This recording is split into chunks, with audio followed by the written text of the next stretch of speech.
presence of scam centers not only undermines the rule of law in countries where the scam centers are located, but also increasingly threatens national and economic security. Americans are a top target of the scams and lose over $3.5 billion annually. This money ends up in the hands of Chinese criminal networks that are deeply entrenched in Southeast Asia and are involved in other illicit activities like drug and sex trafficking. Hi, I'm Julia Dickson, Research Associate for the International Security Program at CSIS. And I'm Lauren Preputnik, Senior Program Manager for the Human Rights Initiative at CSIS. And we're here to talk about our two recent critical questions: cyber scamming goes global, sourcing forced labor for fraud factories, and cyber scamming goes global, unveiling Southeast Asia's high-tech fraud factories. Since the start of the COVID-19 pandemic, people have been trafficked and forced to work in cyber scamming compounds, largely in Southeast Asia. We are now seeing an expansion of both victims and scamming tactics, including the use of AI and malware, which has made the scam centers increasingly lucrative. When I wrote my first piece on this a year ago, this trend was relatively new.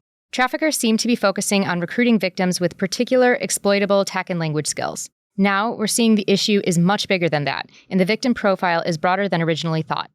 Experts estimate that more than 220,000 people from over 100 countries are being held in compounds in Myanmar and Cambodia alone, and new centers have popped up across the world, including in Africa, South America, and the Middle East.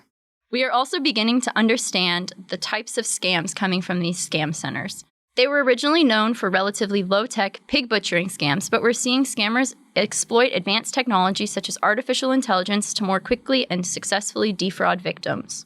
The presence of scam centers not only undermines the rule of law in countries where the scam centers are located, but also increasingly threatens national and economic security. Americans are a top target of the scams and lose over $3.5 billion annually.